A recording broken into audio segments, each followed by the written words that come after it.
അവരെ അതിപരിശമായ നാമമായിട്ട് ഈ നല്ല സമയത്ത് ഓർന്ന ദൈവത്തെ സ്തുതിക്കുകയും വാഴ്ത്തുകയും ചെയ്യുന്നു. വിവിധ സ്ഥലങ്ങളിൽ രാജ്യങ്ങളുമായിരുന്നു ദൈവവചനം കേൾക്കുന്ന എല്ലാ പ്രിയപ്പെട്ടവർക്കും കർത്താവായ യേശുക്രിസ്തുവിന്റെ വലിയ നാമത്തിന്റെ സ്നേഹവചനം അല്പസമയത്തെ ദൈവവചന ചിന്തയ്ക്കായി ഒരു ദൈവവചന ഭാഗം വായിക്കുന്നു. പുസ്തകം 37-ാം അധ്യായം അതിന്റെ 36-ാമത്തെ വാക്യം. എന്നാൽ മിദ്യാന്യർ അവനെ മിസ്രയീമിൽ ഫറവോന്റെ ഒരു ഉദ്യോഗസ്ഥനായി അകമ്പടി നായകനായ പോത്തിഫറിന് വിറ്റു. വളരെ അനുഗ്രഹിക്കപ്പെട്ട നല്ല തിരുവെഴുത്ത്. വായിച്ച വചനം എന്താണ്? മിദ്യാന് അവനെ എന്നുള്ളത് യോസേഫിനെ മിസ്രയീമിൽ ഫറവോന്റെ ഒരു ഉദ്യോഗസ്ഥനായി അകമ്പടി നായകനായ പോത്തിഫറിന് വിറ്റു എന്നതാണ്. ഉൽപ്പത്തി പുസ്തകത്തിൽ യോസേഫിന്റെ ചരിത്രം, ജീവിതം എന്നൊക്കെ പറയുന്നത് ഒരു ആത്മീയ പൈതലിന് മാതൃകയാക്കേണ്ടതാണ്. ജീവിതം എന്താണെന്നും ജീവിതം എങ്ങനെ കൊണ്ടുപോകണമെന്നും ദൈവിക ദർശനത്തെ എങ്ങനെ കാത്തു സൂക്ഷിക്കണമെന്നും ദൈവത്തോട് എങ്ങനെ ചേർന്നിരിക്കണമെന്നും ജീവിത വിശുദ്ധി എന്താണെന്നും നാം ഒരു ഭവനത്തിൽ ചെന്ന് ആ ഭവനത്തിൽ ഏതെങ്കിലും സാഹചര്യത്താൽ നാം അടിമപ്പെടേണ്ടി വന്നാൽ അവിടെ സ്വീകരിക്കേണ്ട നിലപാട് എന്തെന്നുമൊക്കെയുള്ള ശക്തമായ മുന്നറിയിപ്പുകൾ നൽകുന്നതാണ് യോസേഫിന്റെ ജീവിതം. ഒരു നല്ല വിശുദ്ധനായ ഒരു മനുഷ്യൻ. എൻ്റെ യോസേഫിനെ കുറിച്ച് അനവധി ദൈവഭക്തന്മാർ പ്രസംഗിക്കുന്നുണ്ടെങ്കിലും യോസേഫിന്റെ ജീവിതം ആർക്കുമില്ല. അതാണ് വിഷയം. അല്ലെങ്കിൽ ഞാൻ പലപ്പോഴും ചിന്തിക്കാറുണ്ട്, യോസേഫിനെ കുറിച്ച് ഞാൻ സംസാരിക്കുന്നു, യോസേഫിന്റെ കാര്യങ്ങൾ പറയുന്നു, പക്ഷെ യോസേഫിനെ പോലെ ജീവിക്കാൻ കഴിയുന്നുണ്ടോ എന്ന് ഞാൻ എന്നോട് തന്നെ ചോദിക്കാറുണ്ട്. നിങ്ങളോട് ചോദിച്ചത് ഈശ്വരോ. ഇവിടെ നമുക്കറിയാം, യോസേഫിനെ ഇസ്മായിലേക്ക് വിൽക്കുന്നു എന്ന് ഉൽപ്പത്തി പുസ്തകം 37-ന്റെ 28 വാക്യങ്ങൾ വായിച്ചതിലും കാണാൻ കഴിയും. ഞാനത് വായിക്കാം. മിദ്യാനിയ കച്ചവടക്കാർ കടന്നു പോകുമ്പോൾ അവർ യോസേഫിനെ കുഴിയിൽ നിന്ന് വലിച്ചു കയറ്റി ഇസ്മായിലിയർക്ക് 20 വെള്ളിക്കാശിന് വിറ്റു. അവർ യോസേഫിനെ മിസ്രയീമിലേക്ക് കൊണ്ടുപോയി. രൂപൻ തിരികെ കുഴിയുടെ അടുക്കൽ ചെന്നപ്പോൾ യോസേഫ് കുഴിയിലില്ല എന്ന് കണ്ട് തന്റെ വസ്ത്രം കീറി സഹോദരന്മാരുടെ അടുക്കൽ വന്നു, ബാലനെ കാണുന്നില്ലല്ലോ, ഞാനിനി എവിടെ പോകേണ്ടു എന്ന് പറഞ്ഞു. പിന്നെ അവർ ഒരു കോലാട്ടുകൊറ്റനെ കൊന്ന് യോസേഫിന്റെ അങ്കിയെടുത്ത് രക്തത്തിൽ മുക്കി അവർ നിലയങ്കി തങ്ങളുടെ അപ്പന്റെ അടുക്കൽ കൊണ്ടുതയച്ചു. ഇത് ഞങ്ങൾക്ക് കണ്ടുകിട്ടി, ഇത് നിന്റെ മകന്റെ അങ്കിയോ അല്ലയോ എന്ന് നോക്കണമെന്ന് പറഞ്ഞു. അവർ അത് തിരിച്ചറിഞ്ഞു, ഇത് എന്റെ മകന്റെ അങ്കി തന്നെ. ഒരു ദുഷ്ടമൃഗം അവനെ തിന്നുകളഞ്ഞു, യോസേഫിനെ പരിച്ചു കീറിപ്പോയി എന്ന് പറഞ്ഞു. യാക്കോബ് വസ്ത്രം കീറി അരയിൽ രട്ടുശീല ചുറ്റി ഏറെ നാൾ തന്റെ മകനെ കുറിച്ച് ദുഃഖിച്ചുകൊണ്ടിരുന്നു. അവന്റെ പുത്രന്മാരും പുത്രിമാരും എല്ലാം അവനെ ആശ്വസിപ്പിക്കാൻ വന്നു. അവനോ ആശ്വാസം കൈക്കൊള്ളുവാൻ മനസ്സില്ലാതെ ഞാൻ ദുഃഖത്തോടെ എന്റെ മകന്റെ അടുക്കൽ പാതാളത്തിൽ ഇറങ്ങുമെന്ന് പറഞ്ഞു. ഇങ്ങനെ അവന്റെ അപ്പൻ അവനെ കുറിച്ച് കരഞ്ഞുകൊണ്ടിരുന്നു. യാക്കോബിന്റെ സ്തോത്രം സങ്കടമാണ്. സഹോദരന്മാരെല്ലാവരും കൂടി യോസേഫിന്റെ ദർശനത്തെ ഇല്ലായ്മ ചെയ്യുവാൻ, യോസേഫിനെ ഭൂമുഖത്തുനിന്നെ തുടച്ചു മാറ്റാൻ വേണ്ടി സ്വന്തം അപ്പൻ സഹോദരന്മാരുടെ ക്ഷേമം അന്വേഷിക്കുവാൻ യോസേഫിന്റെ കയ്യിൽ ഭക്ഷണപദാർത്ഥങ്ങളൊക്കെ കൊടുത്തയച്ചു. എന്നാൽ ദൂരം നിന്ന് വരുന്ന യോസേഫിനെ കണ്ടപ്പോൾ സഹോദരന്മാരെല്ലാവരോടും കൂടി ആലോചിച്ചു, ഇവനെ എങ്ങനെയെങ്കിലും നശിപ്പിക്കണം. അവൻ ജീവിച്ചിരുന്നാൽ അവൻ അടിമകളായി മാറും, അവൻ നമുക്ക് മുകളിലായി നമുക്ക് മീതെ വാഴും. അതുകൊണ്ട് അവന്റെ ദർശനത്തെ നമുക്ക് മുന്നോട്ട് കൊണ്ടുപോകാൻ പാടി. അങ്ങനെ ഒരു ഗൂഢാലോചനയാണ് യോസേഫിന്റെ സഹോദരന്മാരെല്ലാവരോടും കൂടി അവനെ പൊട്ടക്കുഴിയിലിട്ടു. അവിടെ നിന്ന് അവനെ കയറ്റി ഇസ്മായിലിയർക്ക് വിൽക്കുന്നതും അങ്ങനെ ഇസ്മായിലിയർ മിദ്യാനിർ അവനെ മിസ്രയീമിൽ ഫറവോന്റെ ഉദ്യോഗസ്ഥനായി അകപ്പടി നായകനായ പോത്തിഫറിനെ വിൽക്കുന്നത്. ഈ വിവരം യോസേഫിന്റെ സഹോദരന്മാർ യാക്കോബിനെ അറിയിക്കുക, നിന്റെ മകനെ ഒരു ദുഷ്ടമൃഗം കടിച്ചു കീറി അവന്റെ അങ്കി ഇത് തന്നെയാണോ എന്ന് നീ നോക്കണം. യോസേഫിന്റെ അങ്കി യാക്കോബ് കണ്ട് തന്റെ മകന്റെ അങ്കി തന്നെയാണെന്ന് ഉറച്ചു വിശ്വസിച്ച് ആ സമയത്താണ് യാക്കോബ് തന്റെ വസ്ത്രം കീറി എന്ന് പറയുന്നത്. ഒരപ്പന്റെ സങ്കടം, ഒരപ്പന്റെ ദുഃഖം, സഹോദരന്മാരെല്ലാവരും കൂടി തന്റെ സഹോദരനോട് ചെയ്ത ക്രൂരമായ ഒരു വിനോദം എന്നൊക്കെ തന്നെ പറയാം, ഇതിന്റെ ക്രൂരമായ പ്രവർത്തനം. അപ്പൊ ഇവിടെ ലളിയ സ്തോത്രം വലിയ ദുഃഖത്തിന്റെ ബാഹ്യമായ പ്രകടനമാണ് വസ്ത്രം കീറുക. കത്തി ഉപയോഗിച്ചാണ് വസ്ത്രം കീറിയിരുന്നത്. അല്ലേലൂയ. അതൊരു ആചാരമായി പുരാതന കാലങ്ങളിൽ അനുഷ്ഠിച്ചിരുന്നു. മഹാപുരോഹിതനും വസ്ത്രം കീറി എന്ന് മത്തായി സുവിശേഷം 26:65 യേശുക്രിസ്തുവിനുള്ള ബന്ധത്തിലും കാണാൻ കഴിയും. അല്ലേലൂയ. അപ്പൊ സഹോദരൻ, സഹോദരി, മകൻ, മകൾ, ഭാര്യ എന്നിവരിൽ ആരെങ്കിലും മരിച്ചാൽ അല്ലേലൂയ പുറങ്കുപ്പായത്തിന്റെ വലതുവശമാണ് കീറിയിരുന്നത്. എന്നാൽ അല്ലേലൂയ സ്തോത്രം മാതാവോ പിതാവോ മരിച്ചാൽ വസ്ത്രത്തിന്റെ ഇടതുവശമായിരുന്നു പുരാതന കാലങ്ങളിൽ കീറിയിരുന്നത്. അല്ലേലൂയ. ഞാനൊരു ചരിത്രം പറയുക. അപ്പം രക്തശീല ചുറ്റുക എന്ന് പറയുന്നത് ദുഃഖം സഹിക്കാതെ വരുമ്പോൾ വസ്ത്രം കീറുന്നത് പോലെ തന്നെ കറുത്ത രക്തശീല ചുറ്റുന്നതും സാധാരണമായിരുന്നു. ചെമ്മരിയാടുകളുടെയോ ഒട്ടകങ്ങളുടെയോ രോമ കൊണ്ടുണ്ടാക്കിയ രക്തശീലയായിരുന്നു ഇത് ഉണ്ടാക്കിയത്. ഇതിന് ചാക്കശീല എന്ന് പറയാറുണ്ട്. യോസേഫിനെ മിസ്രൈമിലേക്ക് കൊണ്ടുപോയതും പോത്തിഫറിന് വിൽക്കുന്നതും അവന്റെ അപ്പൻ ആ വിവരം അറിഞ്ഞ് വസ്ത്രം കീറി ആ പുള്ളി ദുഃഖത്തോടു കൂടി ഇരിക്കുന്നതും നമ്മളെ ചരിത്രം. പക്ഷെ യോസേഫിന്റെ ജീവിതം എന്തായിരുന്നു എന്നുള്ളതാണ് നമ്മൾ മനസ്സിലാക്കുന്നത്. അപ്പൊ വേദപുസ്തകത്തിൽ പേരെഴുതുവാൻ ദൈവം ഇഷ്ടപ്പെടാത്ത അനവധി പെണ്ണുങ്ങളുണ്ട്. കഴിഞ്ഞ ദിവസമൊക്കെ നമ്മൾ അത് ചിന്തിക്കുന്നത്. ഇവിടെ യോസേഫിലുള്ള ബന്ധത്തിൽ അതാണ് നമ്മൾ ചിന്തിക്കുന്നത്. ആ ലേഡിയ. അപ്പം പോത്തിഫറിന്റെ ഭാര്യ, അവളുടെ പേര് ആർക്കും അറിഞ്ഞുകൂടാ. യോസേഫിനെ വിറ്റത് പോത്തിഫറിനാണ്. പോത്തിഫറിന്റെ ഭാര്യയുടെ പേര് ആർക്കും അറിഞ്ഞുകൂടാ, വേദപുസ്തകത്തിൽ രേഖപ്പെടുത്തിയിട്ടുണ്ട്. അല്ലേ? അപ്പം പോത്തിഫർ എന്ന വാക്കിന് സൂര്യന് സ്വന്തമായവൻ എന്നാണ് അർത്ഥം. പോത്തിഫറിന്റെ വാക്കിന്റെ അർത്ഥം സൂര്യന് സ്വന്തമായവൻ എന്നർത്ഥം. മിസ്രൈമിൽ സൂര്യനെ ദൈവമായി ആ കാലഘട്ടത്തിൽ വണങ്ങിയിരുന്നു. ഇസ്രയേലിൽ സൂര്യനെ ആ കാലഘട്ടം ദൈവമായി വണങ്ങിയിരുന്നു. ഇന്നും സൂര്യ നമസ്കാരം നടത്തുന്നവരും സൂര്യനെ ആരാധിക്കുന്നവരും സൂര്യനെ ദൈവമായി ചിന്തിക്കുന്നവരും ഇന്നുമുണ്ട്. ഇന്നും പ്രഭാതത്തിൽ എഴുന്നേറ്റ് സൂര്യ നമസ്കാരം നടത്തുന്നവരും അലിയ അത് കിഴക്കോട്ട് നമുക്ക് വൈകിട്ട് പടിഞ്ഞാറോട്ട് അസ്തമയത്തെ നമസ്കരിക്കുന്നവരെ നമ്മൾ കാണാൻ കഴിയും. സൂര്യനെ ദൈവമായി കാണുക. സൃഷ്ടാവായി ദൈവത്തെ മറന്നിട്ടാണ് അപ്പൊ ദൈവത്തിന്റെ സൃഷ്ടിയായ സൂര്യന് ദൈവമായിട്ട് വെച്ച് പൂജിക്കുന്നത്. എങ്ങനെ മനുഷ്യൻ ഗുണം പിടിക്കും? മനുഷ്യൻ അറിവുണ്ട്, സംസ്കാരമുണ്ട്, വിവരമുണ്ട്, വിദ്യാഭ്യാസമുണ്ട്, എല്ലാ വിലയിലും അവൻ നല്ല കഴിവും സാമർഥ്യവും അവന്റെ കഴിവ് തെളിയിച്ച് നല്ല സാമർഥ്യത്തോടുകൂടി ജീവിക്കുന്നവനാണെങ്കിലും അല്ലേറിയ സൃഷ്ടമായി ദൈവത്തെ ഇന്നും മനസ്സിലാക്കാൻ കഴിയാത്ത സൃഷ്ടികൾക്ക് ദൈവത്വം കൊടുത്ത് ഇതുപോലെ സൂര്യനെ ആരാധിക്കുന്ന ഒരു കൂട്ടജനം അന്നും ഇന്നും ഈ കാലഘട്ടത്തിലുണ്ട്. നമ്മൾ തിരിച്ചറിയാം. അറിവ് കൊണ്ടോ വിദ്യാഭ്യാസം കൊണ്ടോ കഴിവുകൊണ്ടോ ജ്ഞാനം കൊണ്ടോ പാരമ്പര്യം കൊണ്ടോ പണം കൊണ്ടോ ഒന്നും ദൈവത്തെ അറിയാൻ കഴിയില്ല കേട്ടോ. ദൈവത്തെ അറിയണമെങ്കിൽ ആത്മാവിൽ ജീവിക്കണം, ദൈവത്തിലേക്ക് മടങ്ങി വരണം. അല്ലേ? അങ്ങനെ സൂര്യന് സ്വന്തമായവൻ എന്ന് പറയുന്ന സൂര്യനെ അന്ന് മിസ്രൈമിൽ ആരാധിച്ചിരുന്നു. എന്നാൽ മോശയുടെ കാലം വന്നപ്പോൾ അല്ലേലൂയ മോശ മുഖാന്തരം അല്ലേലൂയ മിസ്രൈമിലുണ്ടായ ബാധ, ഫറവോന്റെ കൊട്ടാരത്തിലും ഫറവോന്റെ ദേശത്തുണ്ടായ ബാധ മുഖാന്തരം ഈ സൂര്യൻ 3 ദിവസം ഉദിക്കാതെ കൂരിരുട്ടായി മാറിയെന്ന് പുറപ്പാട് പുസ്തകം 10:21 കാണാൻ കഴിയും. ഈ സൂര്യൻ 3 ദിവസം ഉദിച്ചില്ല.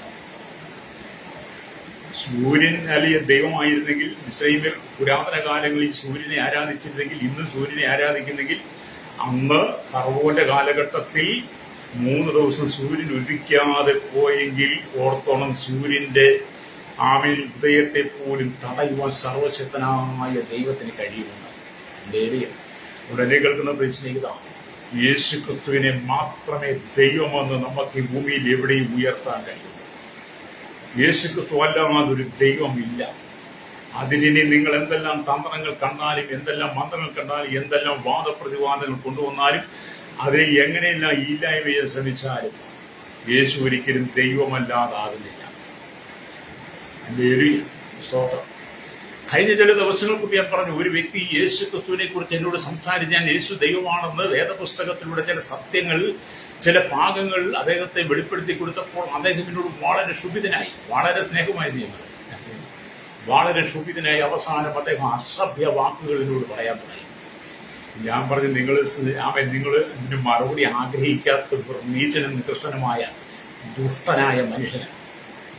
നിങ്ങൾ പഠിച്ചതാണ് നിങ്ങൾ പറയുന്നത്. പക്ഷെ യേശുക്രിസ്തു ദൈവമല്ലാതെ ആക്കുവാൻ നിങ്ങളെ ഉലകത്തിൽ കഴിയത്തില്ല. നിങ്ങളെപ്പോലെ 10 ജന്മം ജനിച്ചാലും കഴിയുന്നതാണ്. അദ്ദേഹം വളരെ എന്നോട് ദേഷ്യപ്പെട്ടു. ഞാൻ പറഞ്ഞതിന്റെ ചേട്ടാ, ഉത്തരം മുട്ടുമ്പോൾ കൊഞ്ഞനം കുത്തിയിട്ട് കാര്യമില്ല. യേശു ദൈവം തന്നെയാണ്. നിങ്ങൾ അംഗീകരിച്ചാലും ഞങ്ങൾ അംഗീകരിക്കുകയും പ്രസംഗിക്കുകയും ചെയ്യുമെന്ന് പറഞ്ഞു. അവിടെ വേദപുസ്തകം വെളിപ്പെടുത്തും. അതിനപ്പുറത്തൊരു പ്രമാണമൊന്നുമില്ല ചേട്ടാ എന്നൊക്കെ ഞാൻ പറഞ്ഞു. അല്ലേ, അവർക്ക് അംഗീകരിക്കാൻ പാടാണ്. ഞാൻ പറഞ്ഞു വന്നത്, യോസേപ്പിനെ പോത്തിഫർ കണ്ട വിധം, അല്ലേലൂയ, സ്തോത്രം, വേറെ നിലവാരത്തിലാണ്. യോസേപ്പിനെ പോത്തിഫർ കണ്ട വിധം എന്ന് പറഞ്ഞാൽ വേറെ നിലവാരത്തിലാണ്, അല്ലേ, വേറെ രീതിയിലാണ്. അവന്റെ ഭാര്യ കണ്ട വിധം വേറെ. അപ്പൊ യോസേപ്പിനെ പോത്തിഫർ കണ്ടത് ഒരു തരത്തിൽ, അവന്റെ ഭാര്യ കണ്ടത് മറ്റൊരു വിധത്തിൽ, അല്ലേലൂയ. അപ്പൊ പോത്തിഫർ അല്ലേലൂയ, യോസേപ്പിനോട് കൂടെ അല്ലെങ്കിൽ ദൈവമുണ്ട് എന്ന് വിശ്വസിച്ചു. പോത്തിഫർ യോസേപ്പിനോട് കൂടെ ദൈവമുണ്ട്, അവനൊരു ദൈവ മനുഷ്യനാണ്, അവനിൽ ദൈവിക സാന്നിധ്യമുണ്ടെന്നുള്ളത് പോത്തിഫറിന് മനസ്സിലായി. എന്റെ അവൻ കാര്യസിദ്ധിയുള്ളവനാണ്, പ്രാപ്തിയുള്ളവനാണ്, അവൻ ജീവിത വിശുദ്ധിയുള്ളവനാണ്, ദൈവത്തോട് ചേർന്നിരിക്കുന്നവനാണ്, അവൻ ദൈവമായി ബന്ധമുള്ളവനാണ്, ദൈവം അവനോട് സംസാരിക്കുന്നുണ്ടെന്നൊക്കെ പോത്തിഫറിന് നല്ല ബോധ്യം യോസേപ്പിനെ കുറിച്ചുണ്ടായി. അതൊക്കെ ഈ കാലഘട്ടത്തിൽ നമുക്ക് ആവശ്യമാണ്. അവൻ ചെയ്യുന്ന സകല കാര്യങ്ങളിലും വിജയം കണ്ടപ്പോൾ, യോസേപ്പ് ചെയ്യുന്ന സകല കാര്യങ്ങളിലും വിജയം കണ്ടു, അല്ലെങ്കിൽ ആകയാൽ യോസേപ്പിനോട് ദയ കാണിച്ച് അവനെ തന്റെ ഗൃഹവിചാരകനാക്കി മാറ്റി. പോത്തിഫർ യോസേപ്പിനെ എല്ലാ ദിവസവും വീക്ഷിക്കും, എല്ലാ ദിവസവും ശ്രദ്ധിക്കും. അപ്പൊ യോസേപ്പിലൂടെ നടക്കുന്ന കാര്യങ്ങളും യോസേപ്പിലൂടെ ദൈവം പ്രവർത്തിക്കുന്ന അവന്റെ ജീവിത കാര്യങ്ങളും ജീവിത സ്വഭാവവും അവന്റെ വിശുദ്ധിയും അവന്റെ ഇടപാടുകളും സംസർഗങ്ങളും എല്ലാം കണ്ട് പോത്തിഫറിന് മനസ്സിലായി, ഇവനെ എനിക്ക് വിശ്വസ്തനായി എന്നോടൊപ്പം ചേർത്ത് നിർത്താൻ പറ്റും, ഇവൻ എന്റെ വിശ്വസ്തനായി. അങ്ങനെ എന്ത് ചെയ്തു? യോസേപ്പിനെ ദയ കാണിച്ച് പോത്തിഫറിന്റെ ഭവനത്തിൽ സകലത്തിനും ഗൃഹവിചാരകനാക്കി യോസേപ്പിനെ നിയമിച്ചു. ഹല്ലേലൂയ. ഉൽപ്പത്തി പുസ്തകം 39:1-4 വരെ വാക്യങ്ങൾ വായിക്കും. ഇങ്ങനെ എഴുതുന്നുണ്ട്, എന്നാൽ യോസേപ്പിനെ മിസ്രൈമിലേക്ക് കൊണ്ടുപോയി അവനെ അവിടെ കൊണ്ടുവന്ന ഇസ്മായിലിന്റെ കയ്യിൽ നിന്നും ഫറവോന്റെ ഒരു ഉദ്യോഗസ്ഥൻ അകപ്പടി നായകനായ പോത്തിഫർ എന്ന ഒരു മിസ്രൈമിൽ അവനെ വിലയ്ക്ക് വാങ്ങി. ഹല്ലേലൂയ. യഹോവ യോസേപ്പിനോടുകൂടെ ഉണ്ടായിരുന്നുകൊണ്ട് അവൻ കൃതാർത്ഥനായി മിസ്രൈമിലായ യജമാനന്റെ വീട്ടിൽ പാർത്തു. യോസേപ്പിനോടുകൂടെ ആരുണ്ട്? യഹോവയായ ദൈവമുണ്ട്. പ്രൈസലോ. എന്നെ കേൾക്കുന്ന മാതാപിതാക്കളെ, സഹോദരി, ഞാൻ പറയട്ടെ, യോസേപ്പിനോടുകൂടെ ദൈവമുണ്ടായി. നിന്നോടുകൂടെ ദൈവമുണ്ടോ? നിന്റെ ജീവിതത്തിൽ, യാത്രയിൽ, ശുശ്രൂഷയിൽ, നീ കടന്നു പോകുന്ന മേഖലയിൽ, നിന്റെ കുടുംബ ജീവിതത്തിൽ, നിന്റെ തലമുറയിൽ, നീ ആയിരിക്കുന്ന എല്ലാ സാഹചര്യങ്ങളിലും യോസേപ്പിനോടുകൂടെ യഹോവയായ ദൈവം ഉണ്ടായിരുന്നു. അതുകൊണ്ട് യോസേപ്പ് കൃതാർത്ഥനായെന്ന് പറഞ്ഞ പോലെ നിന്റെ ജീവിതത്തിൽ യേശുണ്ടോ? നിന്റെ ജീവിതത്തിൽ യേശുവില്ലെങ്കിൽ നിന്റെ ജീവിതം വെറും വട്ടപൂജ്യം. അപ്പൊ നിങ്ങൾ ചോദിക്കും, പ്രസംഗിക്കുന്ന എന്റെ ജീവിതത്തിൽ യേശുണ്ട്. എന്റെ ജീവിതത്തിൽ യേശുണ്ടെന്ന് വിശ്വസിക്കുന്നവരെ ഞാൻ. കാരണം ഞാൻ എന്റെ കഴിഞ്ഞകാല ജീവിത പാപസ്വഭാവങ്ങളെ എല്ലാം ഞാൻ എന്റെ കർത്താവിനോട് ഏറ്റുപറഞ്ഞ്, ഞാൻ കർത്താവിനോട് ക്ഷമ ചോദിച്ച്, കർത്താവെ അവിടുത്തെ മകനായി എന്നെ തീർക്കണം, അവന്റെ പിതാവായി വസിക്കണം, എനിക്ക് ഈ ലോകം വേണ്ട, സ്വർഗം മതി, എനിക്ക് അങ്ങ് മതി എന്ന് പറഞ്ഞ് ഞാൻ അവിടുത്തെ കരങ്ങളിൽ എന്നെ പൂർണ്ണമായി സമർപ്പിച്ചു. അവിടുത്തെ രക്തത്താൽ ഞാൻ കഴുകൽ പ്രാപിച്ചു, ശുദ്ധീകരണം പ്രാപിച്ചു. അന്ന് തൊട്ട് ഇന്നുവരെയും യേശുവിനോട് കൂടെ ഉണ്ടെന്ന് ഞാൻ പൂർണ്ണമായി വിശ്വസിക്കുകയും എന്നെ സകല മേഖലയിലും യോസേപ്പിനെ പോലെ കൃതാർത്ഥനാക്കുന്നത് യേശുവാണെന്ന് ഞാൻ നിരന്തരം വിശ്വസിക്കുകയും ചെയ്യുക. അങ്ങനെ യേശു ക്രിസ്തു നമ്മൾ വീണ്ടും ജന്മം പ്രാപിക്കണം. പ്രൈസലോ. അങ്ങനെയൊക്കെ യോസേപ്പിനോട് കൂടെ ആരുണ്ട്? യഹോവയായ ദൈവമുണ്ട്. എന്നെ കേൾക്കുന്ന ശ്രോതാവിനെ കേൾക്കുന്ന സഹോദര സഹോദരി, എനിക്ക് യുവദൈവന്മാരോട് ഇരിക്കും, നിന്റെ കൂടെ യേശു ഉണ്ടോ? നിന്റെ കൂടെ യേശു ഇല്ലെങ്കിൽ നിന്റെ കൂടെ യേശുവിനെ നീ ചേർക്കണം. ലോകത്തെ അല്ല നീ ചേർക്കേണ്ടത്, ലോകത്തിന്റെ മലിനതയല്ല ചേർക്കേണ്ടത്, ലോകത്തിന്റെ ഇമ്പങ്ങളെ അല്ല നീ ചേർത്ത് പിടിക്കേണ്ടത്, ലോകത്തിലെ കുറെ കൂട്ടുകാരെ അല്ല നീ ചേർത്ത് പിടിക്കേണ്ടത്. ഇവിടുത്തെ ധനാഢ്യന്മാരെയും പണക്കാരെയും ഇവിടുത്തെ രാഷ്ട്രീയക്കാരെയും സമ്പന്നരെയും ഇവിടുത്തെ ആഭിചാര മന്ത്രവാദ ഗൂഢസൂത്രങ്ങൾ ചെയ്യുന്നവരെയും തീവ്രവാദികളും ഭീകരവാദികളും വർഗീയവാദികളെ അല്ല നിന്റെ ജീവിതത്തോട് ചേർത്ത് പിടിക്കേണ്ടത്. നിന്റെ ജീവിതത്തോട് ചേർത്ത് പിടിക്കേണ്ട യേശുവിനെയാ കേട്ടോ. അതിന്റെ ഏരിയ ലോകത്തിലുള്ളവരെയൊക്കെ നീ ചേർത്ത് പിടിച്ചാൽ അത് അവസാനം നിനക്ക് നാശമാകും, കണ്ണീരാകും. എന്നാൽ യോസേപ്പിനെ പോലെ യഹോവയെ ചേർത്ത് പിടിച്ചതുപോലെ യോസേപ്പിനെ പോലെ നമ്മൾ യേശുവിനെ ചേർത്ത് പിടിച്ചാൽ നമ്മൾ എവിടെയും കൃതാർത്ഥനായി മാറും. രക്തം ചെയ്യും. നിന്റെ തകർച്ചകൾ മാറും, നിന്റെ ഉഴൽച്ചകൾ മാറും, നിന്റെ കണ്ണുനീര് ദൈവം തുടയ്ക്കും. യോസേപ്പിന്റെ കഷ്ടങ്ങളിലെല്ലാം ദൈവം തന്നോട് കൂടിയിരുന്നു.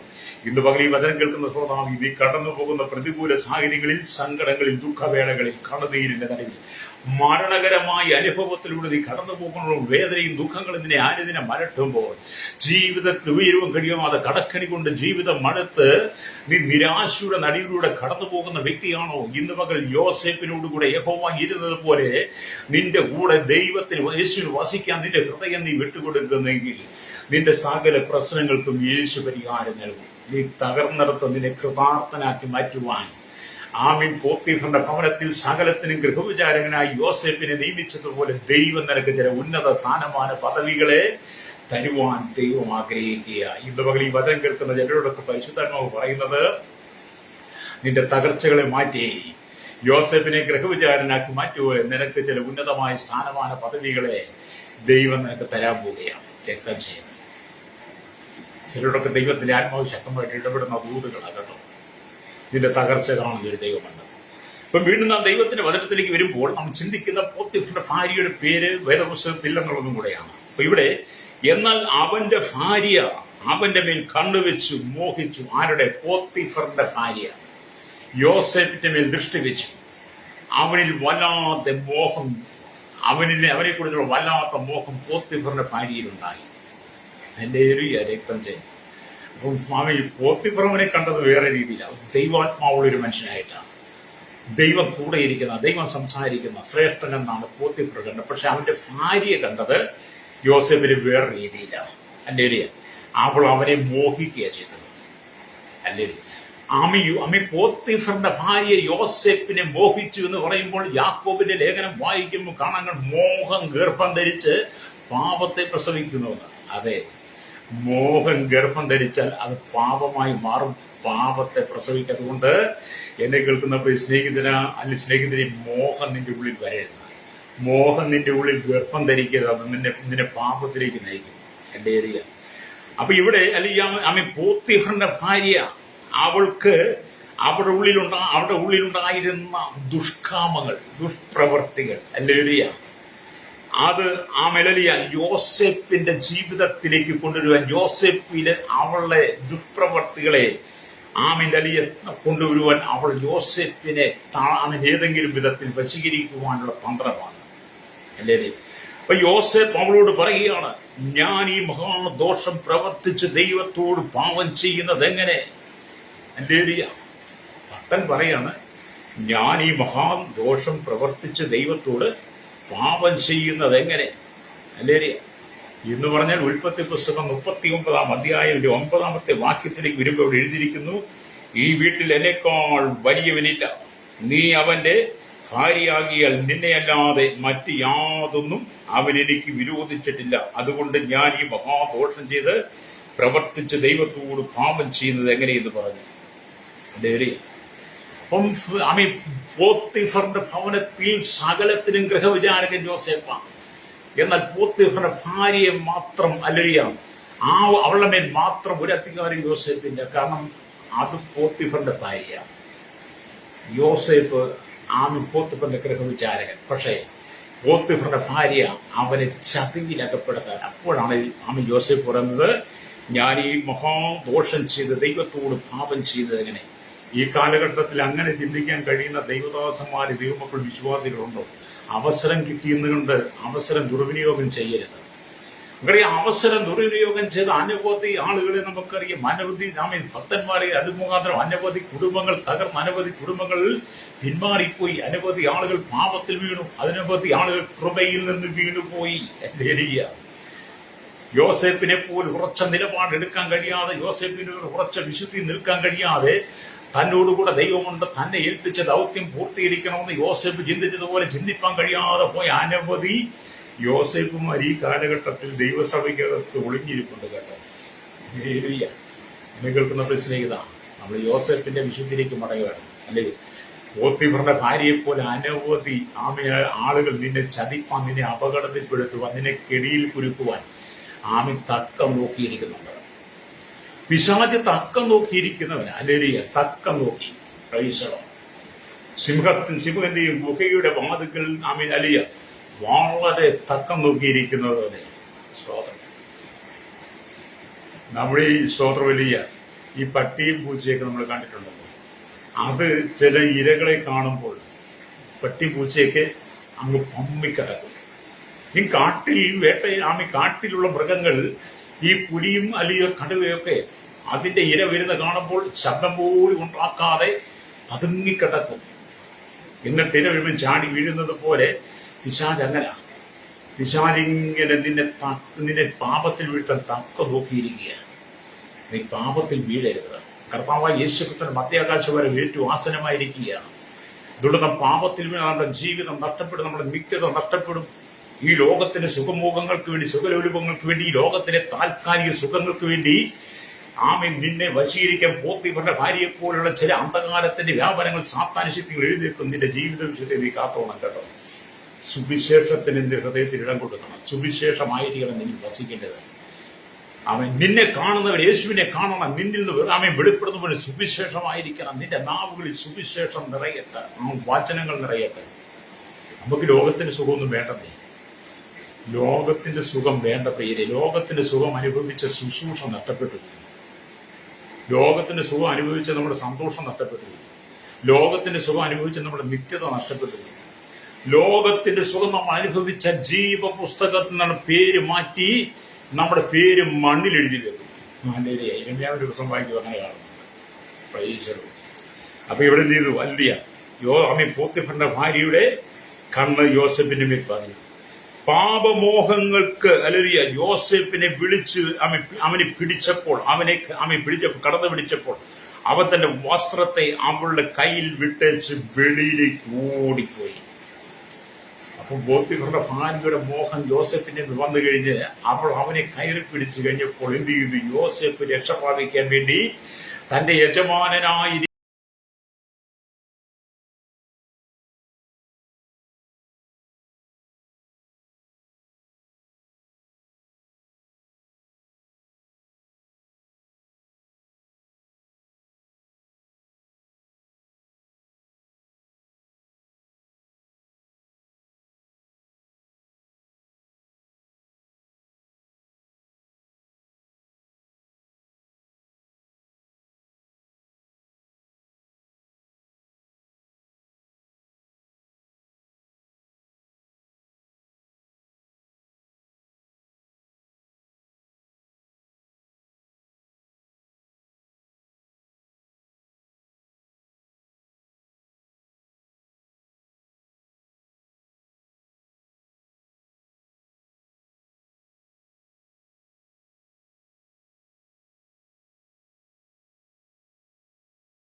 അനവധി ആളുകളെ ഇന്ന് ലോകത്തിൽ ആത്മീയ കോളത്തിൽ തന്നെ കാണാൻ കഴിയും. ഹല്ലേലൂയ, സ്തോത്രം.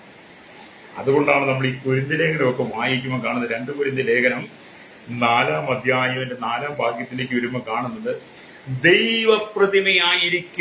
ദൈവപ്രതിമയായ ക്രിസ്തുവിന്റെ തേജസ്സുള്ള സുവിശേഷത്തിന്റെ പ്രകാശനം ശോഭിക്കാതിരിപ്പാൻ ഈ ലോകത്തിന്റെ ദൈവം അവിശ്വാസികളുടെ മനസ്സ് കുരുടാക്കി.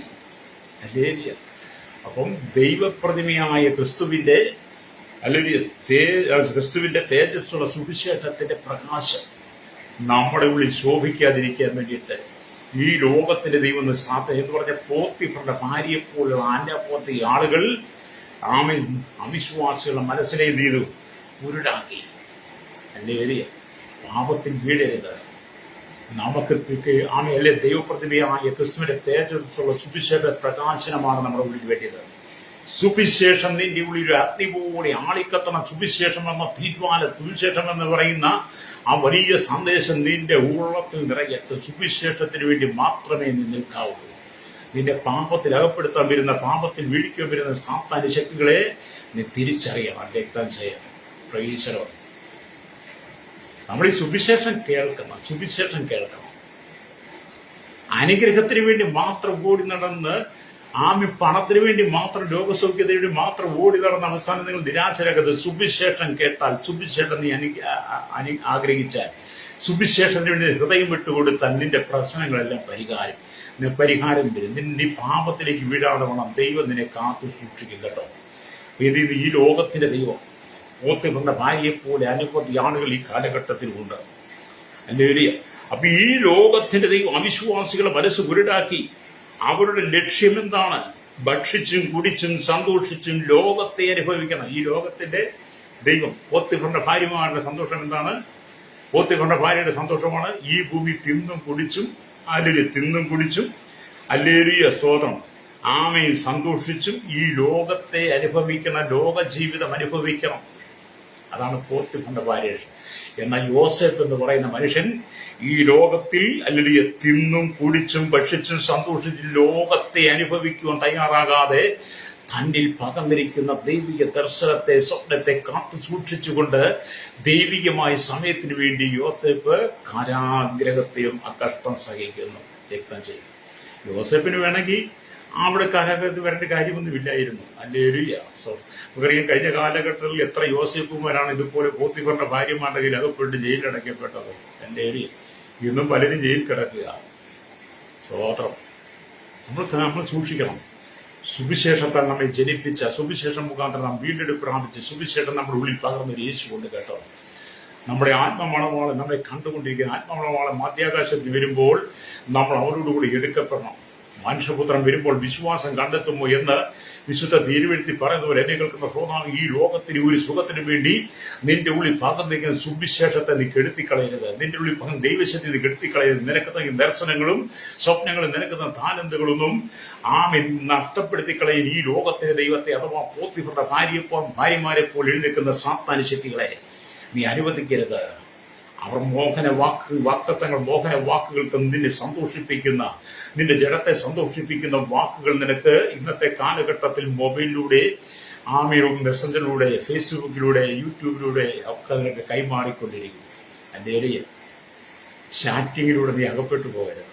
എൻ്റെ ഏരിയ ഇത്രയും കഴിഞ്ഞ കാലഘട്ടങ്ങളിൽ അനവധി പോത്തിഫറിന്റെ ഭാര്യമാര് മൊബൈൽ, വാട്സപ്പിലും ഒക്കെ മെസ്സഞ്ചറിലും ഒക്കെ ചാറ്റി അവസാനം ഒത്തിരി പേര് കുടുങ്ങിപ്പോയിട്ടുണ്ട്. ആവശ്യമില്ലാത്ത മൊബൈലിൽ നീ ചാറ്റരുത് കേട്ടോ. ആവശ്യമില്ലാതെ വരുന്നതിനെ ഒന്നും കയറി പിടിക്കരുത്. നിന്നെ പിശാച് തകർക്കും. പ്രൈസലോ. സുവിശേഷമാണ് നിന്റെ ജീവിതത്തിലെ ഏറ്റവും വലിയ സമ്പത്ത് കേട്ടോ. എന്നെ കേൾക്കുന്ന മാതാപിത, ഈ ലോകത്തിലെ ഏറ്റവും വലിയ സമ്പത്ത് എന്ന് പറഞ്ഞ സുവിശേഷമാണ്. ഈ ലോകത്തിലെ ഏറ്റവും നല്ല വാർത്ത എന്ന് പറഞ്ഞ സുവിശേഷമാണ്. ഏറ്റവും നല്ല ഗുഡ് ന്യൂസ് സുവിശേഷമാണ്. സുവിശേഷം എന്ന് പറഞ്ഞ യേശുവാണ്. അതാണ് നമ്മുടെ ജീവിതത്തിലെ ഏറ്റവും വലിയ പ്രത്യാശ. അല്ലേ? യേശുവില്ലാത്ത ജീവിതം എന്ന് പറയുന്നത് മുള്ളും പറക്കാരെ കൊണ്ട് നിറയപ്പെട്ടതുപോലാണ് യേശുവില്ലാത്ത ജീവിതം. എവിടെയും വേദനിപ്പിക്കും. ആദ്യമൊക്കെ അല്പ സുഖം തരും, പിന്നീട് നമ്മളെ കുത്തി നോവിപ്പിക്കുകയും മുള്ളും പറക്കാരെ ഈ ലോകത്തിന്റെ പാപസുഖങ്ങൾ. അല്ലേ? അതുകൊണ്ട് ആമിസ്തോത്രം, ഈ ലോകത്തെയല്ല നമ്മൾ അപ്പൊ മോഷ്ടിക്കുന്ന വെള്ളം എനിക്കും എന്നാണ് ചിലര് പറയുന്നത്. ചില തത്വം നീ മോഷ്ടിച്ച വെള്ളമല്ലേ അത് എനിക്കും തരണം. ചിലർ മോഷ്ടിച്ചു വരുമ്പോൾ ചിലര് കണ്ടുപിടിച്ച് വരുമ്പോൾ നീ പകുതി എനിക്ക് തന്നേരെ ഞാൻ ആരോടും പറയത്തില്ല എന്നൊക്കെയാ ചിലരുടെ തത്വം. അല്ലേരിയ കണ്ടത് കാഴ്ച കൊണ്ട് അല്ലേരിയ കണ്ടത് കോലം എന്നതാണ്. കണ്ടത് കാഴ്ച, കണ്ടത് കോലം എന്നാണ് അവരുടെ ജീവിത മുറ എന്ന് പറയുന്നത്. നീ മോഷ്ടിച്ചോണ്ട് വന്നാൽ പകുതി എനിക്ക് തന്നു. അല്ലേരിയ കണ്ടത് കാഴ്ച, കണ്ടത് കോലം എന്നാണ് അവരുടെ ജീവിതമുറ. ദൈവത്തെക്കുറിച്ച് അല്പം പോലും അവർ ചിന്തിക്കുന്നില്ല. മനുഷ്യൻ പാപം ചെയ്യുവാൻ ഒരുങ്ങുമ്പോൾ വീണ്ടെടുക്കപ്പെട്ട ദൈവമക്കൾ, വീണ്ടെടുക്കപ്പെട്ട ദൈവദാസന്മാർ ഈ ലോകത്തിന്റെ സുഖലോലുപങ്ങളിലേക്ക് വീണ് പോത്തിഫറിന്റെ ഭാര്യയെപ്പോലെ അനവധി ആളുകൾ എഴുന്നേറ്റ് വരുമ്പോൾ അവർ ദൈവത്തെക്കുറിച്ച് അല്പം പോലും ചിന്തിക്കാതെ ഈ ലോകത്തിന്റെ മോഹങ്ങൾക്ക് വേണ്ടി വഴുതി വീഴുന്നു. ഹല്ലേലൂയ. എന്നെ കേൾക്കുന്ന പ്രശ്നേഹിത നമുക്ക് 24 മണിക്കൂറും ചിന്തിക്കുവാനുള്ള സുവിശേഷവും യേശുവിനെ കുറിച്ച് പോവാ, വിശുദ്ധിയെക്കുറിച്ച്, ജീവിതത്തെക്കുറിച്ച് പോവാ. ഈ ലോകത്തിൽ നമ്മളെങ്ങനെ ജീവിക്കണമെന്നുള്ളതാണ് വ്യക്തം ചെയ്യും. പാപം നിന്റെ ഉള്ളിൽ പ്രവേശിക്കരുത്, പാപത്തിന് നീ ഇടം കൊടുക്കരുത്. നിനക്ക് പാപം നിന്റെ ഉള്ളിൽ വർദ്ധിക്കുന്നു, മോഹം നിന്റെ ഉള്ളിൽ വർദ്ധിക്കുന്നു എന്ന് തോന്നുമ്പോൾ അതിനെന്താണ് പരിഹാരമെന്ന് നീ നിന്നേക്കാൾ മുതിർന്നവരോട് ചോദിച്ചതിന് പരിഹാരം കണ്ടെത്തണം. ഹല്ലേലൂയ. പാപത്തിന് നീ അടിമപ്പെട്ടു പോകരുത്, പാപത്തിന് ജീവിക്കരുത്. ഹല്ലേലൂയ. കായിനോട് നമ്മുടെ യഹോവ പറയും, പാപം നിന്റെ വാതിൽക്ക് കിടക്കുന്ന അതിന്റെ ആഗ്രഹം നിന്നോടാകുന്നു. അതെ, പാപം നിന്റെ വാതിൽക്കൽ വന്ന് അതിന്റെ ആഗ്രഹം നിന്നോടായി നിന്നെ പാപത്തിലേക്ക് തള്ളിയിട്ട് നിന്റെ നിത്യതയെ പിശാചി കെടുത്തി കളയും. ഹല്ലേലൂയ. ശിംശോന്റെ ജീവിതം എന്ന് പറഞ്ഞാൽ ഒരു ദലീല മുഖാന്തരം തകർന്നുപോയി. ശിംശോന്റെ മേൽ ദൈവം പകർന്ന ശക്തി, അവന്റെ അമ്മയുടെ ഉദരത്തിൽ വെച്ച് തന്നെ അവൻ നാസറേത്തുകാരനായി ദൈവന് കൊടുത്ത മഹാശക്തി ഏതിനാണെന്ന് അറിയാൻ വേണ്ടി ദലീല പല പ്രാവശ്യം ശ്രമിച്ചിട്ടും അവൻ പറയാതെ അവസാനം ദലീലയുടെ മടിയിൽ അവൻ നമ്മെ തല വെച്ചിട്ട് തുടങ്ങി. അവന്റെ ഉള്ള മുഴുവൻ ദലീല മനസ്സിലാക്കി അവന്റെ ശക്തി ഏതിനാണെന്ന് അവസാനം ശിംശോൻ പറഞ്ഞു, എന്റെ തലയിലെ ജട 7 മുറിച്ചു കളഞ്ഞാൽ എന്റെ ശക്തി നഷ്ടപ്പെടും. ഒരു ദലീല മുഖാന്തരം ശിംശോന്റെ ജീവിതം എന്തായി? അത് എന്നെ കേൾക്കുന്ന പ്രശ്നിക്കുക. നിന്റെ ജീവിതത്തെ നീ സൂക്ഷിക്കണം. ഈ ലോകത്തിന്റെ വാണിഭങ്ങൾക്കകത്ത് നീ വീഴരുതെന്ന് രക്തം ചെയ്യുന്നു. ഇവിടെ അനുഗ്രഹത്തിന്റെ അല്ലെങ്കിൽ സുവിശേഷം പ്രസംഗിക്കുന്ന നിങ്ങൾക്ക് സന്തോഷമുള്ള സുവിശേഷം പ്രസംഗിക്കാനൊക്കെ പറ്റും. പക്ഷേ ഇതൊക്കെ നിങ്ങൾ കേട്ട് നിങ്ങളുടെ ജീവിതത്തെ ക്രമീകരിക്കണം. ഈ ലോകത്തെ ക്രമീകരണ പ്രാമുഖ്യങ്ങളിൽ നിങ്ങൾക്ക് നിത്യതയിലെത്താൻ കഴിയുള്ളതാണ്. ഹല്ലേലൂയ. ഇവിടെ ദൈവത്തിന്റെ വചനം പറഞ്ഞു, ദൈവത്തെക്കുറിച്ചുള്ള ഭയമില്ല മനുഷ്യർക്ക്, ദൈവത്തെക്കുറിച്ച് ചിന്തയില്ല. വരാൻ പോകുന്ന ശിക്ഷാവിധിയെക്കുറിച്ച് അവർ ചിന്തിക്കുന്നില്ല. വരാൻ പോകുന്ന ശിക്ഷാവിധിയെക്കുറിച്ച്, ന്യായവിധിയെക്കുറിച്ച് ഈ ജനം ചിന്തിക്കുന്നില്ല. നമ്മുടെ കർത്താവ് എന്താ പറഞ്ഞത്? ഞാൻ പോയ ശേഷം പരിശുദ്ധന്മാവിനെ കാര്യസ്ഥനെ നിങ്ങളുടെ മുമ്പിൽ അയക്കും.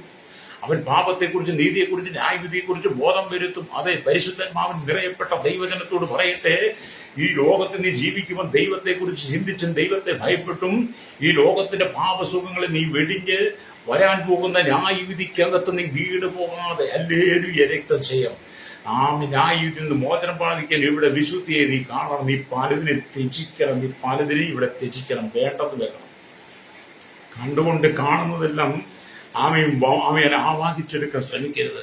കണ്ണുകൊണ്ട് കാണുന്നതെല്ലാം മോഹിക്കരുത്. ലോകത്തിന്റെ മോഹം എന്ന് പറയുന്നത് പാപമാണ്. അത് നിന്നെ പാപത്തിലേക്ക് നയിക്കും. പിന്നത്തേത് നിന്നെ നരകത്തിലേക്ക് കൊണ്ടുപോകും. നിന്റെ കുടുംബത്തെ തകർക്കാൻ പിശാചി തന്ത്രങ്ങൾ മെനയും. പാപം നിന്റെ ഉള്ളിൽ പ്രവേശിക്കരുത്. പാപത്തിന് നീ ഇടം കൊടുക്കരുത്. ഹല്ലേലൂയ. വിശുദ്ധമായി ജീവിക്കണം, രക്തം ചെയ്യണം. ഹല്ലേലൂയ. അപ്പൊ ദൈവത്തെക്കുറിച്ച് നമുക്ക് ചിന്ത വേണം. ഹല്ലേലൂയ. അപ്പൊ ഇവിടെ സാത്താൻ മനുഷ്യർക്ക് വേണ്ടുന്നതെല്ലാം ഒരുക്കി സ്തോത്രം അവൻ കാത്തിരിക്കുക. പിശാച് മനുഷ്യന് വേണ്ടുന്നതെല്ലാം ഒരുക്കി കാത്തിരിക്കുക. ഇന്നത്തെ കാലഘട്ടത്തിൽ കടയുന്നൊരു ഒരു നിത്യോപയോഗ സാധനം വാങ്ങിയാൽ പോലും ആ സാധനത്തിന്റെ പുറത്തുള്ള ചിത്രം, അതിന്റെ പരസ്യങ്ങൾ പോലും മനുഷ്യന്റെ ഉള്ളിൽ മോഹം ജനിപ്പിക്കുന്ന. നമ്മൾ റോഡിലേക്ക് ഇറങ്ങി ചെന്നാൽ ഇന്നത്തെ കാലഘട്ടത്തിലെ ചലച്ചിത്രം മേഖലയിലെ സിനിമയുടെ പോസ്റ്ററുകളൊക്കെ ചുമരിമേൽ കൊണ്ട് പതിച്ചു വെക്കും. അല്ലെങ്കിൽ അത് മനുഷ്യന്റെ കണ്ണുകൾക്ക് ഇമ്പത്തുന്ന, മനുഷ്യനെ തിയേറ്ററിലേക്ക് വലിച്ചു കൊണ്ടുപോകുന്ന, പാപത്തിലേക്ക് വലിച്ചു കൊണ്ടുപോകുന്ന അനവധി അശ്ലീലമായ ചിത്രങ്ങൾ അത് ടിവിയിലും മൊബൈലിലും ഒക്കെ വന്നുകൊണ്ടിരിക്കുകയാണ്. അത് നിന്റെ ജീവിതം നീ ദൈവത്തിന് വേണ്ടി കൊടുക്കണം കേട്ടോ. ഹല്ലേലൂയ. അങ്ങനെ പിശാച് നിനക്ക് വേണ്ടുന്നില്ല ഒരുക്കി വെച്ചിട്ട് നിന്നെ പാതാളത്തിലേക്ക് നിത്യാഗ്നിയിലേക്കും വലിച്ചു കൊണ്ടുപോകും. പിശാച് നിന്നെ പാതാളത്തിലേക്ക് നിത്യാഗ്നിയിലേക്കും വലിച്ചു കൊണ്ടുപോകും. യോസേപ്പ് ഒരു നീതിമാൻ ആയതുകൊണ്ട്, യോസേപ്പ് വിശുദ്ധിയോടെ ജീവിച്ചതുകൊണ്ട്, കർത്താവായ യേശു ക്രിസ്തുവിന്റെ മരണാടക്ക പുനരുത്ഥാന കല്ലറകളെ പിളർന്നപ്പോൾ അന്ന് ഉയർത്തെഴുന്നേറ്റ വിശുദ്ധന്മാരുടെ കൂട്ടത്തിൽ യോസേപ്പ് ഉണ്ടെന്നാണ് ലേവിയ. അതേ സമയത്ത് പോത്തിഫറിന്റെ ഭാര്യയുടെ ഇഷ്ടങ്ങൾക്കും മോഹങ്ങൾക്കും വഴങ്ങി യോസേപ്പ് പാപത്തിൽ വീണിരുന്നെങ്കിൽ അന്ന് തന്നെ പിശാചവനെ നിത്യാഗ്നിയിലേക്കും നരകത്തിലേക്കും നയിച്ചേനെ. പക്ഷെ യോസേപ്പ് എവിടെ ഉണ്ട്? ദൈവരാജ്യത്തിലുണ്ട്. എന്റെ ഏരിയ എന്നെ കേൾക്കുന്ന മാതാവേ പിതാവ്, എന്നെ കേൾക്കുന്ന ദൈവത്തിന്റെ ദാസനെ, ഇന്ന് നീ മരിച്ചാൽ നീ നിത്യതയിൽ കാണുമോ? നീ ദൈവരാജ്യത്തിൽ കാണുമോ? അതോ യോസേപ്പിനെ അപായപ്പെടുത്താൻ ശ്രമിച്ച പോത്തിഫറിന്റെ ഭാര്യയെ പോലുള്ള അനവധി അന്ധകാര ശക്തികൾക്ക് നീ വിധേയപ്പെട്ട് കിടക്കുകയാണോ? ഭാര്യ ഭർത്ത ജീവിതം കൂടാതെ അവിഹിത ബന്ധം നിന്റെ ജീവിതത്തിലുണ്ടോ? ഭാര്യയെ കൂടാതെ ജീവിതമുണ്ടെങ്കിൽ, ഭാര്യയെ കൂടാതെ ബന്ധമുണ്ടെങ്കിൽ, അതിനെ നീ ഉപേക്ഷിച്ചില്ലെങ്കിൽ, അതിനെ നീ ഏറ്റുപറഞ്ഞില്ലെങ്കിൽ, അതിന് നീ പുറത്തു വന്നില്ലെങ്കിൽ നിന്റെ ജീവിതം നിത്യ നരകത്തിലാണ്, നിത്യദണ്ഡനത്തിലാണ്. ദൈവത്തിന്റെ ന്യായവിധിയിൽ നിനക്ക് രക്ഷപ്പെടാൻ കഴിയില്ല. ഇവിടുത്തെ സുഖത്തിന് വേണ്ടിയിട്ടല്ല നീ ജീവിക്കേണ്ടത്, സ്വർഗീയ സന്തോഷം അനുഭവിക്കണം. കർത്താവായ യേശു ക്രിസ്തുവിനെ രക്ഷിതാവും പിതാവുമായി സ്വീകരിച്ചപ്പോൾ നിന്റെ പാപത്തിന് പരിഹാരം കിട്ടി കഴിഞ്ഞപ്പോൾ, നിന്റെ പാപത്തിന് വിടുവിച്ചു കഴിഞ്ഞപ്പോൾ, നീ അന്ന് വരെ അനുഭവിക്കാത്ത ഒരു സമാധാനം യേശു തന്നിട്ടുണ്ട്. നീ യേശുവിനെ അറിഞ്ഞപ്പോൾ നിന്റെ മേലുള്ള ശാപം മാറിപ്പോയി, രോഗം മാറിപ്പോയി, ബന്ധനം മാറിപ്പോയി. ദേശത്തിന്റെ ഭൂരികളും ആഭിചാര മന്ത്രവാദ കൂടോത ശക്തികളെല്ലാം നിന്നെ തകർക്കുവാൻ, നിന്റെ കുടുംബത്തെ തകർക്കുവാൻ, ഈ ലോകത്തെ നീ ഒന്നടങ്ക് വീഴ്ന്നിട്ടപ്പോൾ നിന്റെ പാപത്തെ വീഴ്ത്തുവാൻ അനവധി വൈശാഖ്യമായി മണ്ഡലങ്ങൾ നിരക്കുന്നതിനെ എഴുന്നേറ്റപ്പോൾ അതിൽ നിന്നൊക്കെ ദൈവം നിന്നെ വിടിവിച്ച് നിൽക്കുന്ന സമാധാനമുണ്ട്. ആ സമാധാനത്തിന് ജീവിക്കണം കേട്ടോ. ഈ പാപത്തിലേക്ക് വീഴരുതെന്ന, പാപത്തിലേക്ക് പോകരുത്, പാപം ചെയ്യരുത്. പാപം ചെയ്യുന്ന ദേഹി മരിക്കും. അല്ലേലും നിങ്ങൾ എസ്കേൽ 18 വായിച്ച പാപം ചെയ്യുന്ന ദേഹി മരിക്കുമെന്ന്. പൈസോ പാപത്തിലല്ല ജീവിക്കണ്ടേ, വിശുദ്ധിയിലാണ് ജീവിക്കണ്ടേ. യേശുവിനെ ആദ്യം നിന്നെ വെളിപ്പെടുത്തണം. നിന്റെ വാക്കിലൂടെ, നോട്ടത്തിലൂടെ, പ്രവൃത്തിയിലൂടെ, കേൾവിയുടെ നിന്റെ എല്ലാ ഇടപാടിലൂടെ യേശു വെളിപ്പെടണം, സുവിശേഷം വെളിപ്പെടണം. ഹല്ലേലൂയ. രക്തം ചെയ്യും. അവിടെ സുവിശേഷത്തിന് നിങ്ങൾ സ്ഥാനം കൊടുക്കുക. സുവിശേഷം. ഹല്ലേലൂയ. ഇവിടെ ദൈവത്തിന് പോത്തിഫറിന്റെ ഭാര്യയെ ശ്രദ്ധിച്ചു നോക്കുവിൻ. ഭർത്താവിന് ദ്രോഹം, സമുദായത്തിന് ദ്രോഹം, കറ, മക്കൾക്ക് മുമ്പിൽ മുൻ മാതൃകയില്ലാത്ത നില, അശുദ്ധമായ എണ്ണങ്ങളും ചിന്തകളും അവളെ കീഴ്ത്തരമായ നിലയിലേക്ക് കൊണ്ടുവന്നു. പോത്തിഫറിന്റെ ഭാര്യ നോക്കി അവിടെ എന്താണ്? ഹല്ലേലൂയ. അവൾ കർത്താവിന് ദ്രോഹം ചെയ്തു, യഹോവയായ ദൈവത്തിന് ദ്രോഹം. അവൾ ഭർത്താവിന് ദ്രോഹം ചെയ്തു. കർത്താവിനും ഭർത്താവിന് ദ്രോഹം, വഞ്ചന, വിശ്വാസ വഞ്ചന. ഹല്ലേലൂയ. പോത്തിഫറിന്റെ ഭാര്യയ്ക്ക് പോത്തിഫറിന്റെ ഭാര്യ സ്വന്തം ഭർത്താവിനോട് വഞ്ചന കാണിക്കുക. ഹല്ലേലൂയ. മാത്രമല്ല അവിടെ സമുദായത്തിന്റെ കൂട്ടത്തിന് കറ തീർക്കുക. മക്കളുടെ മുമ്പിൽ മുൻ മാതൃകയില്ലാത്ത ജഡികമായ സ്ത്രീ, പാപത്തിൽ നിറയപ്പെട്ട സ്ത്രീ, അവിഹിത ബന്ധം നടത്തി ജീവിക്കുന്ന സ്ത്രീ, മക്കൾക്ക് മാതൃകയില്ലാത്ത പോത്തിഫറിന്റെ ഭാര്യയെ പോലെ ഉള്ളവർ ലോകത്തിൽ പെരുകിക്കൊണ്ടിരിക്കുക. ഹല്ലേലൂയ. അങ്ങനെ അശുദ്ധമായ ഈ എണ്ണങ്ങളും ചിന്തകളും അവളെ എന്ത് ചെയ്തു? പാപത്തിലേക്ക് കൊണ്ടുപോയി, നരകത്തിലേക്ക് കൊണ്ടുപോയി. എന്നാൽ ദൈവ മനുഷ്യനായ യോസേപ്പിനെ കളങ്കപ്പെടുത്താൻ അവൾ നോക്കി. ദൈവ മനുഷ്യനായിരുന്ന ദൈവാത്മാവുള്ള യോസേപ്പിനെ കളങ്കപ്പെടുത്തുവാൻ പോത്തിഫറിന്റെ ഭാര്യ നോക്കിയിട്ടും ദൈവാത്മാവുള്ള മനുഷ്യനായിരിക്കുന്ന യോസേപ്പിനെ പാപത്തിൽ വീഴ്ത്തുവാൻ കഴിഞ്ഞില്ല. ഹല്ലേലൂയ. അതെ, നീ യോസേപ്പിന്റെ ഭാഗത്ത് നിൽക്കുന്നോ അതോ പോത്തിഫറിന്റെ ഭാര്യയുടെ ഭാഗത്ത് നിൽക്കുന്നോ? നിങ്ങൾ ആലോചിച്ചു നോക്ക്. പ്രൈസ്. അപ്പം അല്ലെങ്കിൽ ഇവിടെ സ്തോത്രം വലിയ സ്തോത്രം യോസേപ്പിന്റെ ഭാവി കാലത്തെ നശിപ്പിക്കുവാൻ വേണ്ടി വിഷമുള്ള ഒരു പാമ്പിനെ പോലെ, അണലിയെ പോലെ, അണലി വിഷം തുപ്പുന്നവളെ പോലെ പോത്തിഫറിന്റെ ഭാര്യയായി മാറി. യോസേപ്പിന്റെ ഭാവി കാലത്തെ അവന്റെ ദർശനത്തെ നഷ്ടപ്പെടുത്തുവാൻ, അവന്റെ ദൈവ സാന്നിധ്യത്തെ നഷ്ടപ്പെടുത്തുവാൻ, ഹല്ലേലൂയ, അവരുമായുള്ള ദൈവ കൂട്ടായ്മ, ദൈവമുള്ള ബന്ധം നഷ്ടപ്പെടുത്താൻ വേണ്ടി പോത്തിഫറിന്റെ ഭാര്യ വിഷപ്പാമ്പിനെ പോലെ വിഷം തുപ്പുവാൻ തുടങ്ങി. അണലിയെ പോലെ വിഷം ചീറ്റുന്ന പോത്തിഫറിന്റെ ഭാര്യമാണ്. എൻ്റെ ഏരിയ സൂക്ഷിക്കണം, വളരെ സൂക്ഷിക്കണം കേട്ടോ. ക്രിസ്ത്യ ജീവിതം എന്ന് പറഞ്ഞാൽ, വിശുദ്ധ ജീവിതം എന്നൊക്കെ നമ്മൾ വളരെ സൂക്ഷിക്കേണ്ടതാണ്. എൻ്റെ ഏരിയ സ്തോത്രം. അപ്പം പോത്തിഫറിന്റെ ഭാര്യയുടെ പേര് വേദപുസ്തകത്തിൽ എഴുതുവാൻ ദൈവം അനുവദിച്ചില്ല. കണ്ടോ, അങ്ങനെ ഒത്തിരി പേരുടെ പേര് വേദപുസ്തകത്തിൽ ഇല്ലാതെ പോയതിനെ കുറിച്ച് ഈ ദിവസങ്ങളിൽ സംസാരിക്കുന്നത്. അവളൊരു സർപ്പമായിരുന്നു. പോത്തിഫറിന്റെ ഭാര്യ ഒരു സർപ്പമായിരുന്നു, വിഷം തുപ്പുന്ന, ഭക്തന്മാരെ, ദൈവഭക്തന്മാരെ പാപത്തിലേക്ക് വീഴ്ത്തുന്ന, വിഷം തുപ്പുന്ന, അണലി വിഷമുള്ള ഒരു സർപ്പമായിരുന്നു, ഒരു പാമ്പായിരുന്നു പോത്തിഫറിന്റെ ഭാര്യ. ഹല്ലേലൂയ. നിങ്ങൾ ആ കുടുക്കിലെങ്ങും ചെന്ന് ചാടരുത് കേട്ടോ. സ്തോത്രം. ആ കുടുക്കിലെങ്ങും ചെന്ന് ചാടരുത്. പാപത്തെ പച്ചവെള്ളം പോലെ വലിച്ചു കുടിക്കാൻ ശ്രമിക്കരുത്. അല്ലെങ്കിൽ ആദ്യമൊക്കെ മധുരം തോന്നും, പിന്നീട് അത് കഴിക്കും കേട്ടോ, രക്തം ചെയ്യും. അല്ലേലിയ. അപ്പൊ ഇവിടെ അല്ലേലിയ എന്നെ കേൾക്കുന്ന അമ്മേ ദൈവജനമേ, നിങ്ങളുടെ ഹൃദയങ്ങളെ വിശുദ്ധിയാലും ദൈവഭക്തിയോടുകൂടെ ദൈവിക അഭിഷേകത്താലും ദൈവവചന ചിന്തയാലും നിങ്ങൾ നിറയ്ക്കണം. നിങ്ങളുടെ ഹൃദയത്തെ വിശുദ്ധിയില്, ദൈവഭക്തിയില്, ദൈവം തന്ന അഭിഷേകത്തില്, ദൈവവചന ചിന്തയാൽ നിങ്ങളുടെ ഹൃദയത്തെ നിങ്ങൾ നിറയ്ക്കണം. ഹല്ലേലൂയ, സ്തോത്രം. അതുകൊണ്ടാണ് നമ്മൾ 1-ാം സങ്കീർത്തനം വായിക്കുമ്പോൾ കാണുന്നുണ്ട്, 1-ാം സങ്കീർത്തനം 5-6 വാക്യങ്ങൾ വായിക്കുമ്പോൾ ഇങ്ങനെ രേഖപ്പെടുത്തിയിരിക്കുന്നു. ഹല്ലേലൂയ. ആകയാൽ ദുഷ്ടന്മാർ ന്യായവിസ്താരത്തിലും പാപികൾ നീതിമാന്മാരുടെ സഭയിലും നിവർന്നു നിൽക്കുകയില്ല. യഹോവ നീതിമാന്മാരുടെ വഴി അറിയുന്നു, ദുഷ്ടന്മാരുടെ വഴിയോ നാശകരമാകുന്നു എന്ന് സങ്കീർത്തനക്കാരൻ രേഖപ്പെടുത്തി വെച്ച് എന്ന് പറഞ്ഞാൽ, ഹല്ലേലൂയ, സ്തോത്രം, അവിടെ എഴുതിയിരിക്കുന്നു, ദുഷ്ടന്മാർ ന്യായവിസ്താര സഭയിൽ കുറ്റക്കാരനെന്ന് വിധിക്കപ്പെടുന്നു. പാപികൾ ഭൂമിയിൽ നീതിമാന്മാരുടെ നീതിമാന്മാരുടെ കൂട്ടത്തെയാണ് കാണിക്കുന്നത്. പാപികൾ ഭൂമിയിൽ നീതിമാന്മാരുടെ കൂടെ തന്നെയാണ് ജീവിക്കുന്നത്. എന്നാൽ താമസിക്കാതെ അവർ വേർതിരിക്കപ്പെടും. ഈ ദുഷ്ടന്മാരും ഭൂമിയിൽ നീതിമാന്മാരുടെ ഇടയിലാണ് ജീവിക്കുന്നത്.